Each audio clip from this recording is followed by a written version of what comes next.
Salam Bapak, Ibu, dan pemirsa Suar Suderman. Kita jumpa kembali di acara edisi khusus rancangan khotbah. Hari ini sudah hadir Bapak Pendeta Gustaf Gabriel Harefa. Selamat datang Pak. Shalom Pak. Yang akan berbagi kepada kita tentang bagaimana menggali isi Alkitab melalui rancangan khotbah sesuai dengan perikop pada hari Minggu tanggal 8 Februari 2026. Baik Pak, sebelum kita mulai kita berdoa. Silakan Pak. Ya Tuhan, kami bersyukur atas kasih-Mu kepada kami, sehingga kami jumpa kembali dengan hamba-Mu dalam acara Suar Suderman untuk berdiskusi tentang rancangan khotbah pada hari Minggu tanggal 8 Februari 2026. Sebelum kami mulai, kami mohon pimpinan daripada Roh Kudus-Mu, kiranya memimpin kami dan mengarahkan kami dari awal, pertengahan, hingga akhir diskusi kami ini. Kami berdoa buat hamba-Mu Pendeta Gustaf Harefa, berikan kesehatan dan kekuatan, agar apa yang disampaikan dalam rancangan khotbah sesuai dengan kehendak-Mu, sehingga rancangan khotbah ini menjadi berkat bagi permisa dan pendengar Suar Suderman. Dalam nama Tuhan Yesus kami berdoa. Amin. Amin. Baik Pak. Ya Pak. Sekarang Pak, apa teks dan tema khotbah yang kita diskusikan untuk pada hari Minggu tanggal 8 Februari 2026? Baik Pak Warubu, selamat malam. Selamat malam juga untuk pemirsa dari Suar Suderman. Salam sejahtera bagi kita semua. Maka yang menjadi teks kita untuk Minggu 8 Februari 2026 sesuai dengan perikopen yang berlaku di gereja-gereja UM termasuk BNKP, yaitu dari Kejadian pasal 12 ayat 1 sampai 5. Sekali lagi Kejadian 12 ayat 1 sampai 5 dengan tema diberkati untuk menjadi berkat. Diberkati untuk menjadi berkat yang dalam bahasa Niasnya tefahowu enae tobali howu. Izinkan saya membaca ini Pak Warubu sebelum kita akan berdiskusi tentang isinya. Saya akan membaca. Berfirmanlah Tuhan kepada Abram, pergilah dari negerimu dan dari sanak saudaramu dan dari rumah bapamu ini ke negeri yang akan kutunjukkan kepadamu. Aku akan membuat engkau menjadi bangsa yang besar dan memberkati engkau serta membuat namamu masyhur, dan engkau akan menjadi berkat. Aku akan memberkati orang-orang yang memberkati engkau dan mengutuk orang-orang yang mengutuk engkau, dan olehmu semua kaum di muka bumi akan mendapat berkat.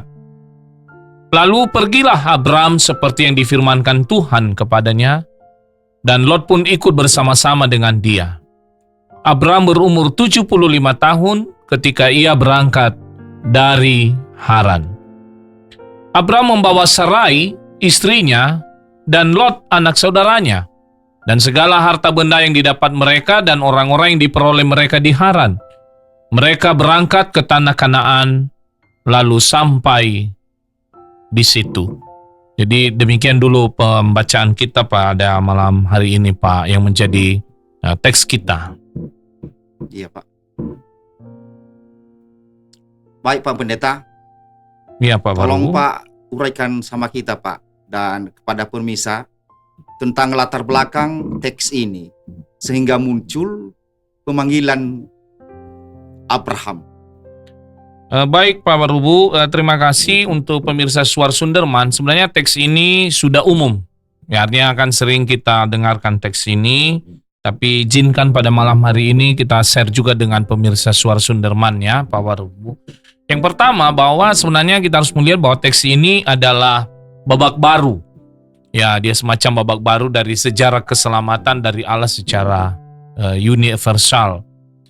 Mengapa Pak Barubu? Karena kalau kita melihat dari belakang di Kejadian 1 sampai 11, Kejadian 1 sampai 11 itu adalah awal dunia yang baik diciptakan Tuhan. Misalnya di Kejadian 1:31 tertulis ya bahwa semua yang diciptakan Tuhan itu sangat baik, tapi di pasal-pasal berikutnya kita akan melihat nanti bagaimana manusia jatuh ke dalam dosa, lalu dunia ini menjadi kacau. Ya, kemudian Kain juga membunuh saudaranya Habel. Kemudian sempat ada dulu orang yang percaya juga kepada Tuhan Nuh, tapi orang-orang di sekitarnya itu bermasalah. Mereka tidak percaya kepada Tuhan dan sampai kepada manusia terserak pasca Menara Babel. Pasti itu kita udah dengarkan bahkan dari sekolah minggu ya. Nah, kemudian karena semua kacau, nah akhirnya sekarang di Kejadian 12 ini maka Tuhan memulai keselamatan yang baru. Nah, dia memulai dengan pemilihan. Dia mulai dengan pemanggilan dan dia juga memulai dengan mengutus Abram. Ya, di pasal 12 ini kita masih menggunakan di dalam teks Alkitab itu menggunakan Abram ya, Pak Barubu. Nanti di kemudian baru berganti namanya menjadi Abraham. Jadi sesuai dengan tema kita ya, diberkati untuk menjadi berkat. Jadi dia memilih, dipanggil dan juga diutus oleh Tuhan untuk diberkati dan sekaligus nanti pada akhirnya dia akan menjadi berkat. Nah, kemudian Pak Barubu akan saya teruskan saja ya Pak Barubu bahwa sebenarnya pemanggilan Abraham ini dalam teologi perjanjian lama maka ini masuk dalam hal yang terpenting ya. Kalau kita membaca misalnya buku-buku itu ahli perjanjian lama baik Gerhard von Rad dan Christoph Barth dalam bukunya teologi perjanjian lama bahwa secara umum minimal ada 5 tema-tema teologi perjanjian lama. Lalu dari 5 itu Bapak Barubu, yang nomor 2 bahwa masuk nanti dalam teks kita ini adalah Tuhan yang memanggil bapak-bapak leluhur. Yang pertama adalah pengakuan iman mereka atau teologi mereka. Orang-orang Israel itu adalah Tuhan yang menciptakan langit dan bumi. Itu yang pertama sekali. Jadi mereka tahu bahwa itu kredo mereka ya, pengakuan iman sekaligus teologi mereka bahwa Tuhan yang menciptakan langit dan bumi. Kemudian bagian yang kedua itu nanti bagian dari teks kita, Tuhan yang memanggil bapak-bapak leluhur, yaitu Abraham, Ishak dan Yakub. Kemudian bagian yang ketiga adalah Tuhan yang membebaskan umatnya dari perbudakan di Mesir. Bagian yang keempat, Tuhan yang menuntun perjalanan di padang gurun. Dan 5, Tuhan yang mengantarkan sekaligus menempatkan mereka di tanah perjanjian. Jadi kelima hal ini di sepanjang kehidupan mereka, nanti kalau kita lihat juga di perjanjian lama, mereka selalu ingat yang kelima tema ini. Dan sekali lagi bagian yang kedua itu adalah merupakan bagian dari teks kita adalah pengakuan iman mereka bahwa Tuhan sendiri yang memanggil bapak-bapak leluhur. Dan malam ini dimulai dengan hari ini dimulai dengan Abraham. Begitu Pak Baru. Oh begitu Pak Pendeta ya. Jadi ada sedikit pertanyaan Pak. Ya silakan Pak Baru. Ini lalu siapa dan dari mana Abraham ini Pak? Maksud saya Pak, ya, asal usul kehidupannya. Ya betul. Baik Pak Barubu, artinya bahwa ini juga sangat penting sekali ya. Ini Abraham ini atau Abraham ini dari mana ya? Jadi Pak Barubu, kalau kita melihat asal usul Abraham ini, kalau kita membaca sebelumnya di Kejadian 11 27 sampai dengan 32, maka di situ tercatat ya bahwa pertama ayahnya itu adalah Terah. Ya, ayahnya itu adalah namanya Terah, tapi nama ibunya tidak disebutkan. Ya, tidak disebutkan. Itu Kejadian 11 ayat 27. Kemudian ia memiliki 2 saudara yang lain, yaitu Nahor dan Haran duluan meninggal. Nah, Haran ini juga penting. Kenapa? Karena anaknya Lot. Nah, Lot ini kan nanti kemudian yang bersama-sama dengan Abram. Kalau kita nanti melihat juga ke depan nanti misalnya kejadian di Sodom dan Gomora ya, jadi nama Lot ini muncul. Ya, kemudian bagian yang berikutnya istrinya itu bernama Sarai. Jadi sebelum berubah menjadi Sarah, tadi nama awalnya sebenarnya adalah Sarai. Dan Sarai ini istrinya mandul. Ya, lalu dari mana mereka? Jadi awalnya mereka ini sebenarnya adalah berada di Ur Kasdim.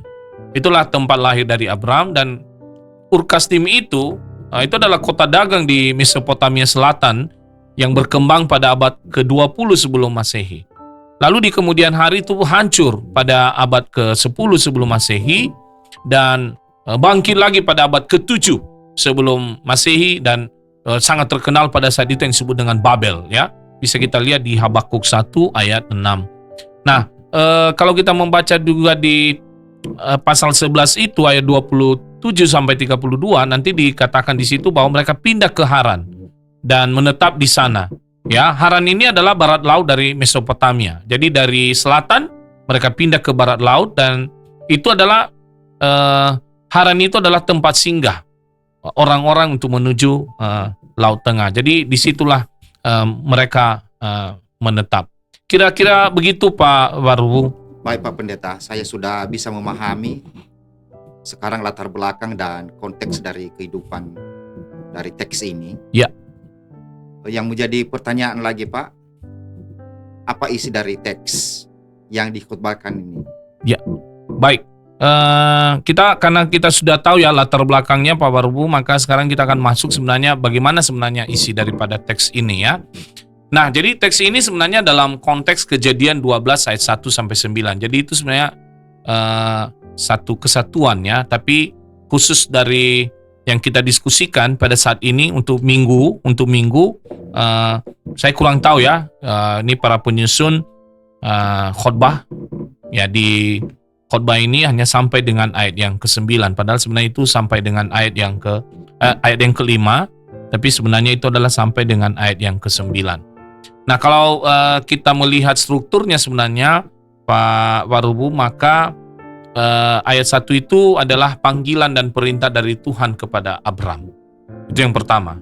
Jadi panggilan dan perintah dari Tuhan kepada Abram. Kemudian setelah dia dipanggil ada perintah, kemudian ada janji Tuhan juga pada Abram. Dan apa dampaknya itu bagi dunia ya. Itu ayat 2 sampai dengan ayat yang ketiga. Kemudian ayat 4 sampai 6 adalah respon Abram atas panggilan dan perintah Tuhan. Dan kalau kita membaca lagi ayat 7 sampai dengan 9 itu adalah pengulangan janji Tuhan dan respon Abram. Jadi Tuhan kembali menjumpai daripada Abram dan ada respon daripada Abram. Yang menarik di sini bahwa lebih menggunakan kata Tuhan atau Yahweh, itu huruf besar semua. Nah, itu dalam tradisi penulisan PL itu Pak Warubu itu berasal dari tradisi Yahwis. Itu sekitar abad ke-9 masa Kerajaan Daud, atau itu Daud itu adalah keturunan daripada Abram.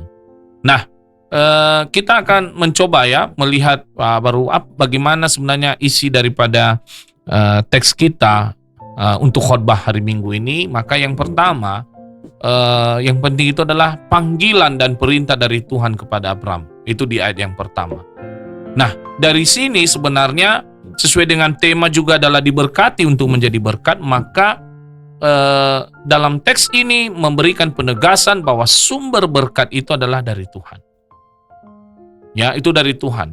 Nah, berkat ini menjadi hal yang terpenting ya, bukan hanya pada teks Alkitab, juga pada saat kita di sini. Jadi dalam bahasa Ibrani itu dari kata barak ya gitu. Sebenarnya artinya sebenarnya adalah memberikan diri atau anugerah, berlutut merendahkan diri. Dan ini luar biasa ya, artinya bahwa berkat itu adalah inisiatif dari Tuhan sendiri. Ya, dia merendahkan diri, dia memberikan diri, ya, dia turun tangan sendiri ya. Lalu dia apa maksudnya adalah untuk menyelamatkan dunia yang tadi saya jelaskan ya di awal ya, itu yang sedang rusak, kaos ya, kepada hal yang baru. Nah, jadi kenapa dia memilih Abraham ini adalah memulai karya keselamatannya melalui satu pribadi, yaitu Abram. Dan ini adalah anugerah buat Abram sendiri. Ya, memang kalau kita membaca dalam teks-teks Alkitab ya, jadi kenapa Abram ini tidak begitu jelas sekali disampaikan, tapi intinya bahwa ini adalah anugerah bagi sosok yang disebut dengan Abram ini. Nah, panggilan kepada Abram ini Pak Warubu artinya supaya dia pergi dari kehidupan yang lama kepada kehidupan yang baru, kehidupan yang kaos, yang kacau itu kepada kehidupan yang baru.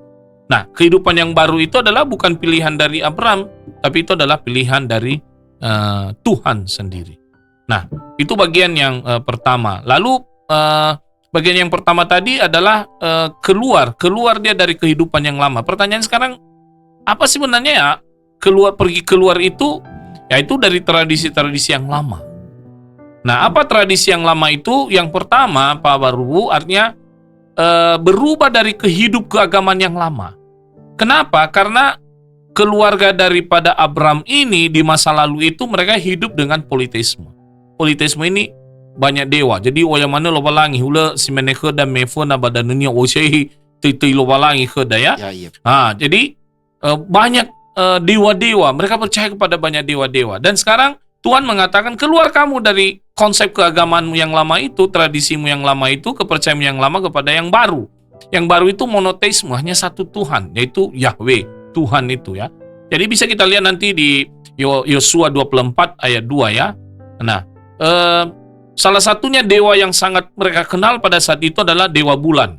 Ya, dewa bulan itu di Mesopotamia itu sangat dikenal pada saat itu, dia disebut dengan Nana atau Sin. Dia adalah dewa pelindung dan kemakmuran. Ya, jadi mereka sangat mengagungkan itu.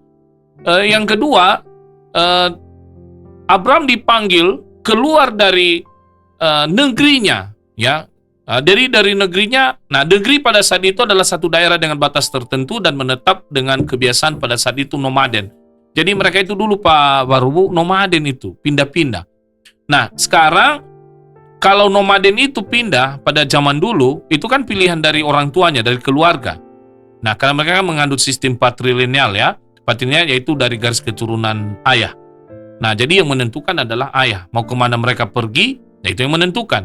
Tapi sekarang dalam teks ini dikatakan bahwa Tuhan sendiri yang memilih, oh kamu pindah ke sini, kamu harus pergi dari daerah ini ke daerah ini. Kamu harus keluar dari daerah ini ke daerah ini. Dan itu adalah pilihan dari Tuhan sendiri. Itu yang kedua. Tadi pertama hidup keagamaan yang lama, yang kedua negeri, hanya keluar dari negeri dan itu adalah pilihan Tuhan. Yang ketiga, Tuhan itu mengatakan kepada Abraham, udah kamu keluar dari ikatan sosial sanak saudaramu. Ya, dan ini berat loh sebenarnya Pak Barubia. Bagaimana kita bisa keluar dari sanak saudara kita? Padahal dulu itu dalam konteks Alkitab, perjanjian lama, orang-orang Israel itu, kaum itu adalah kekuatan itu. Satu kekuatan atau perlindungan seorang ketika ada konflik. Nah, jadi dikatakan bahwa kamu harus keluar dari situ karena ada perlindung yang lebih hebat lagi dari kaum itu adalah Tuhan sendiri. Nah, itu konsep atau pola pikir yang lama yang harus keluar itu ya. Yang keempat, Tuhan itu mengatakan pada Abraham, keluar kamu dari rumah bapa, rumah bapamu. Jadi Pak Barubu, konsep rumah bapa ini juga penting Pak. Jadi ini berkaitan dengan keluarga.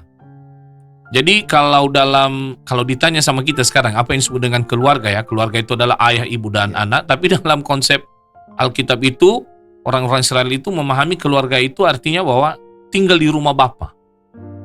Nah, itu rumah bapa ya, bet af itu dalam bahasa Ibrani. Lalu sekarang dia mengatakan kamu harus keluar dari rumah bapamu, rumah orang tuamu, karena kamu masuk ke rumah Tuhan. Rumah Tuhan itu lebih hebat lagi dari rumah bapamu di dunia ini. Dan rumah bapa di dunia ini hanya sementara rumah Tuhan itu adalah untuk selama-lamanya. Sama seperti ini yang di belakang ini ya, rumah adat Nias Pak Barubu ya, yang dibuat oleh para mahasiswa. Ini juga untuk pemirsa Suara Sunderman, kami mau promosikan juga bahwa ini dibuat oleh para mahasiswa yang sangat kreatif ya. Nah, dulu kan kalau kita melihat rumah adat ini kan ini kan rumah orang tua kita dan semua kita di situ, mau berapa keluarga pun tinggal di situ, itu rumah bapa. Nah, itu lawa ada nomo zatua. Jadi obulo itafefu ba nomo zatua. Nah, itu sebenarnya konsep keluarga, itu konsep rumah bapa dalam tradisi Israel. Dan sekarang Tuhan mengatakan tidak, kamu harus keluar dari situ karena ada rumah lagi yang lebih hebat dari situ, yaitu rumah dari saya sendiri. Nah, itu kata Tuhan ya. Jadi bukan kata tadi saya katakan saya gitu ya, tapi Tuhan yang saya maksud.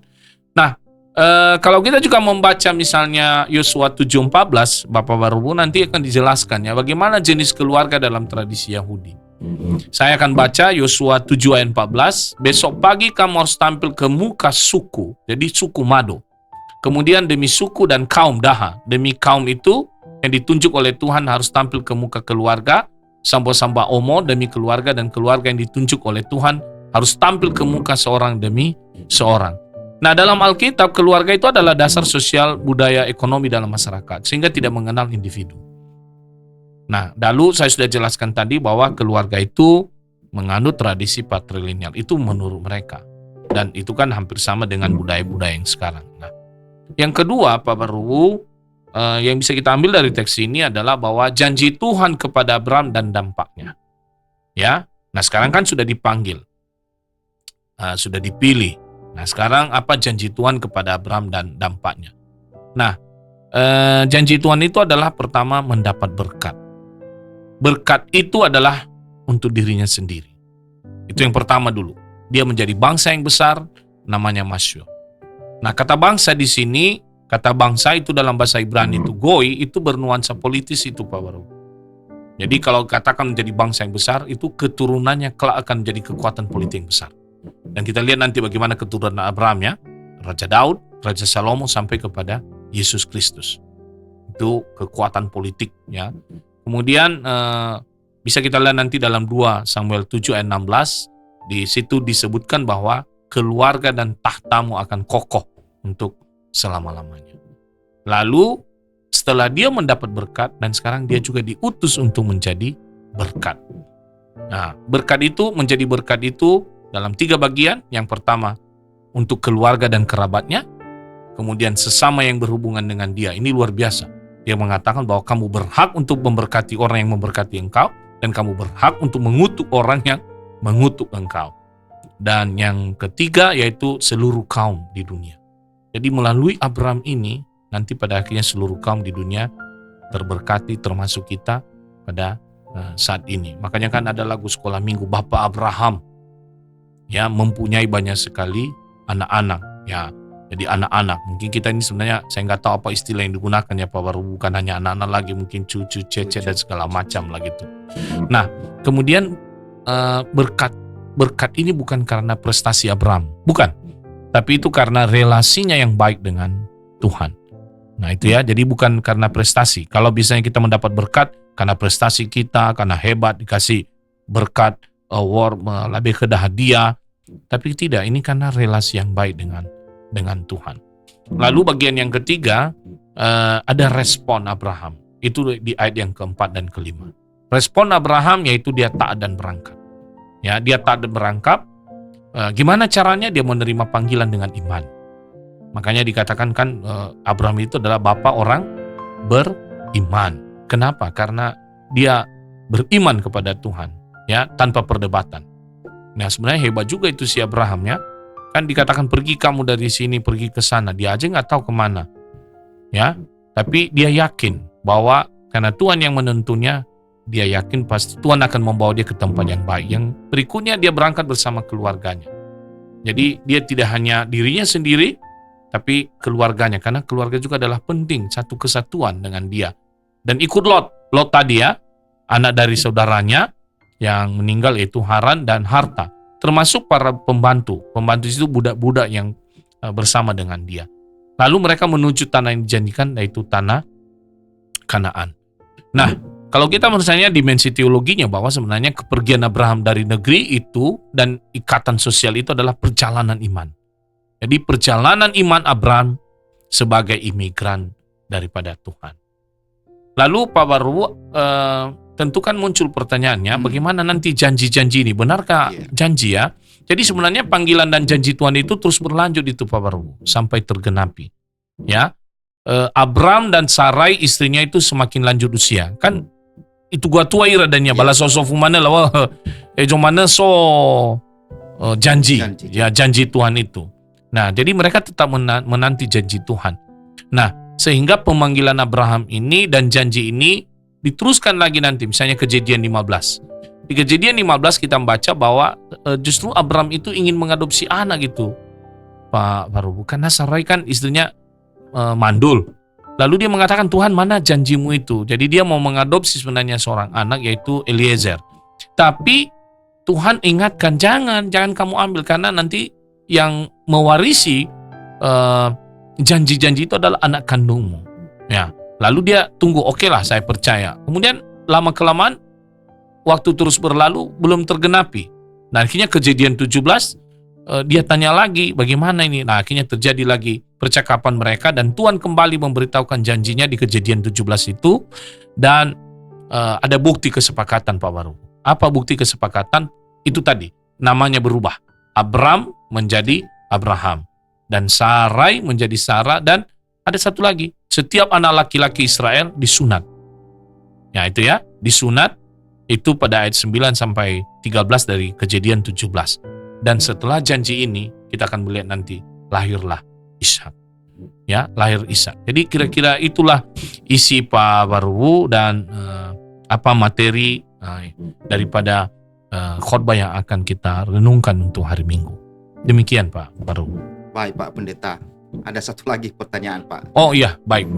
Apa pokok-pokok pikiran dan perenungan dari teks ini untuk dikhotbahkan Pak ya? Baik, tentu kan Pak Baru kita harus melihat dulu tema ya. Temanya diberkati untuk menjadi berkat. Tefa hobu enae tobali hobu-hobu. Nah, kita hanya mungkin dari sini kami memberikan pertimbangan saja kepada para pengkhotbah yang untuk hari Minggu, minimal ada 3 ya. Yang pertama, tentu di pendahuluan. Mungkin di pendahuluan itu perlu diingatkan bahwa semua manusia itu pasti senang dengan kata berkat. Ya kan? Ya sama, kita juga senang sekali dengan kata berkat ya. Sapaan aja ya ahobu. Kalau kita memanggil saudara-saudara ya ahobu, ya ahobu. Nah, ya kan? Lalu usaha-usaha manusia pun senang sekali kalau mereka mengatakan udah berkat gitu ya. Usaha berkat, PT berkat, nah PT hobu-hobu. Kemudian nasihat-nasihat kan selalu kita memberikan berkat. Bahkan di seluruh lingkaran rangkaian hidup manusia mulai dari lahir sampai mati itu selalu berkaitan dengan berkat. Ya. Nah, lalu muncul pertanyaan, berkat ini dari mana? Nah, mungkin ini bagian yang kedua nanti akan dijelaskan dan dihubungkan dengan teks kita bahwa berikan penekanan Allah sendiri adalah sumber berkat dan pemberi berkat. Dan salah satu contoh adalah teks kita, bagaimana pemanggilan kepada Abraham sebagai alat berkat keselamatan universal dan respon Abraham yang menerima dan menghargai berkat dari Tuhan, di mana dia taat dan berangkat. Dan setelah kita menjelaskan itu, lalu mungkin di bagian penutup nanti, gimana sikap komitmen kita sebagai orang yang menerima berkat anugerah Tuhan. Nah, tentu kita menjadi berkat. Ya, tentu kita mulai dulu. Ya, mulai dengan diri kita. Ya, kita menjadi berkat melalui iman kita dan buah-buah iman kita dalam kehidupan kita sehari-hari.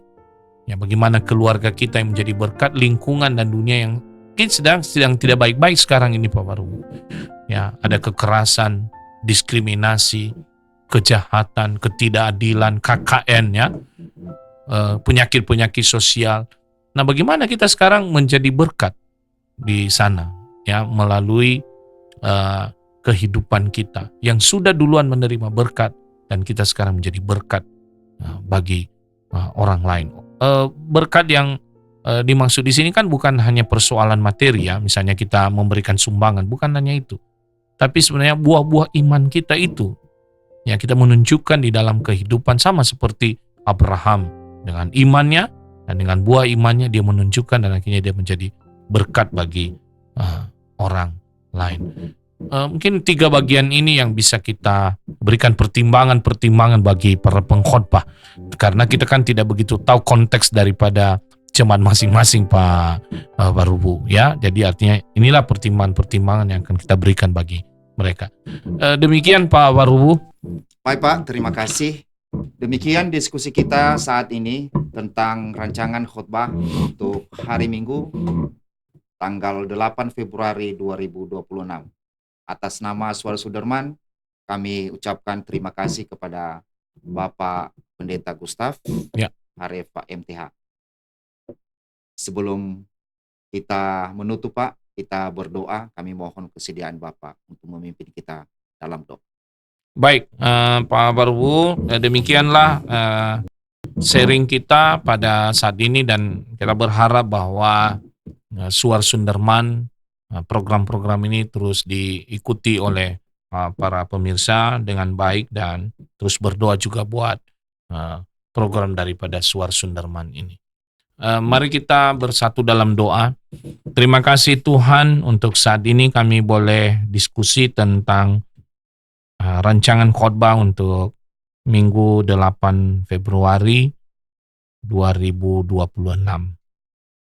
Nanya apa yang telah kami sampaikan boleh menjadi bahan bagi para hamba-hambamu yang akan menyampaikan kebenaran firman-Mu dimanapun kami berada.